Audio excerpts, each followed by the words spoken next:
में इलेक्शन से मुतालिक भी खबर देंगे, लेकिन सबसे पहले आपको बताएं साइफर केस में साबिक चेयरमैन पीटीआई की दरखास्त जमानत समाअत के लिए मुकर्रर कर दी गई।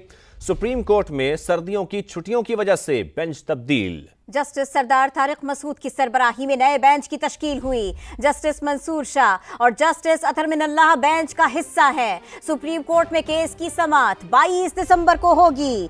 अहम खबर आपको दे दें, साइफर केस में साबिक चेयरमैन पीटीआई की दरखास्त जमानत समाअत के लिए मुकर्रर कर दी गई। सुप्रीम कोर्ट में सर्दियों की छुट्टियों की वजह से बेंच तब्दील। जस्टिस सरदार तारिक मसूद की सरबराही में नए बेंच की तश्कील हुई। जस्टिस मंसूर शाह और जस्टिस अतहर मिनल्लाह बेंच का हिस्सा है। सुप्रीम कोर्ट में इस केस की समाअत अब 22 दिसंबर को होगी।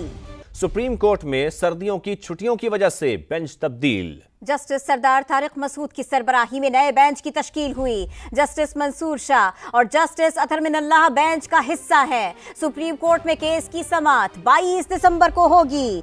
अहम खबर आपको दे दें, साइफर केस में साबिक चेयरमैन पीटीआई की दरखास्त जमानत समाअत के लिए मुकर्रर कर दी गई। सुप्रीम कोर्ट में सर्दियों की छुट्टियों की वजह से बेंच तब्दील। जस्टिस सरदार तारिक मसूद की सरबराही में नए बेंच की तश्कील हुई। जस्टिस मंसूर शाह और जस्टिस अतहर मिनल्लाह बेंच का हिस्सा है। सुप्रीम कोर्ट में इस केस की समाअत अब 22 दिसंबर को होगी।